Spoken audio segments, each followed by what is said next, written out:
Hello and welcome to Friday Double Bill, India's first in-depth film review show. This is the place where we review the top movies from both Hollywood and Bollywood every weekend, every Friday. My name is Mayank Shekhar. That's Fahad Summer. How are you doing, Fahad? Very good indeed. We're just getting set to review the Hollywood release of the weekend that was A Walk Among the Tombstones. I was off duty one day in this bar in Washington Heights. Based on Lawrence Bloch's best-selling series of mystery novels, A Walk Among the Tombstones stars Liam Neeson as Matt Scudder, an ex-NYPD cop who now works as an unlicensed private investigator operating just outside the law. When Scudder reluctantly agrees to help a heroin trafficker hunt down the men who kidnapped and then brutally murdered his wife, the PI learns that this is not the first time these men have committed this sort of twisted crime, and nor will it be the last. Someone's kidnapped my wife.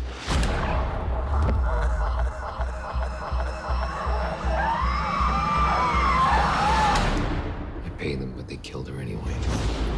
I've done this before. I'm not gonna do it again. Never laid a hand on her. The other two, they're the ones you better worry about. How can I find them? You know, Fahad, for people of my vintage, 1999 as a year seems like it just happened a few years back. And when you see a film like this, where they're referring to Y2K, they're referring to cell phone, and there are people who don't want to use the cell phone, there are people who haven't used the internet, or at least are technophobic, you realize how easy it is, or how quickly we reach ancient history in the world. And this is a movie that is only 15 years back, at least in terms of setting, but it seems like it's a period film. And that's the first thing that struck me about this movie. The other one, of course, which is something I really enjoyed, is the whole premise of crime being committed against criminals, and therefore they can't use the law system or the regular legal system or the police to operate. But then, you know, that is the premise and the period. If you take both away, there is a plot which is so pointless and so intolerable to sit through that I think I should have just left in the interval itself. And you should have taken me with you, you see, because, I mean, you're referring to all this Y2K bogey that is there throughout. There is absolutely no reference, no allusion, no payoff. You have setups all the time through this film. Now, this is a director, Scott Frank, who has written films like Out of Sight, Little Man Tate, Minority Report. This is a major accomplished Hollywood screenwriter. He also happens to be the director of one of my favorite TV shows on television across the board, which is Shameless. So I had huge expectations from the writing and the direction point of view. This was garbage. And you know, Liam Neeson now has become such a caricature of himself that this, I was afraid, was going to be called Taken Among the Tombstones. Fortunately, it wasn't. It was moody, it was atmospheric, it recreates 1999 for no good reason at all. The original novels were written in the 70s and 80s, so why they had to position it here?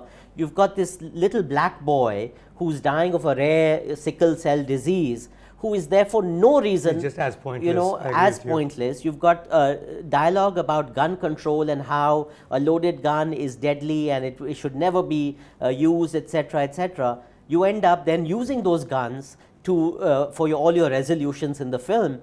So everything, you have a setup and then it just collapses on its head, and it's just a real shame that these kind of films are being greenlit and may just become franchises. Well, with some terrible movies, Fahad, I think the OMG or the Oh My God moments are actually the good moments, because you're so surprised they existed in this film. And to me, it was actually the opening shot, which is an action sequence, shootout that happens in the city, which is done so realistically for a film that otherwise has absolutely no payoffs. And I completely agree with you on various other scenes in the movie where the setup is really good, but the payoff is absolutely absent. But you know what is not absent is a whole barrage of cliches. The ultimate cliche in these kind of cop films is the ex-cop who's a washed-up alcoholic. And this time you have all those tropes, of course, but also you have the entire 12 steps of alcohol rehabilitation, of Alcoholics Anonymous, being played out against a murder violent scene. So you've really nichodified this whole alcoholic thing, And we've seen it so many times, and no wonder that this is a book from the 80s and 90s, and even at 1999, buddy, this is all just seen before. Really, oh my God. Well, this is a weak procedural investigation drama. A lot of these films actually work a lot for me when they're based on real incidents. This is based on a book. I also felt that because the plot is so weak, they've just filled it up with lots of gas bag scenes and repetition in a lot of scenes as well. As you rightly mentioned, the Alcoholic Anonymous sequence that comes again and again purely because they have nowhere to go forward with this film. I thought it would not be so bad for television, but right now there's so much of great stuff happening on television that why bother even watching this film? Why not pick over it instead? Now, unless you are a dedicated Liam Neeson fan, there is no reason to watch this film. You could literally take a walk among the tombstones in a cemetery somewhere and probably have a far more rewarding time than sitting through, this film. Really, Pico with a vengeance, Pico.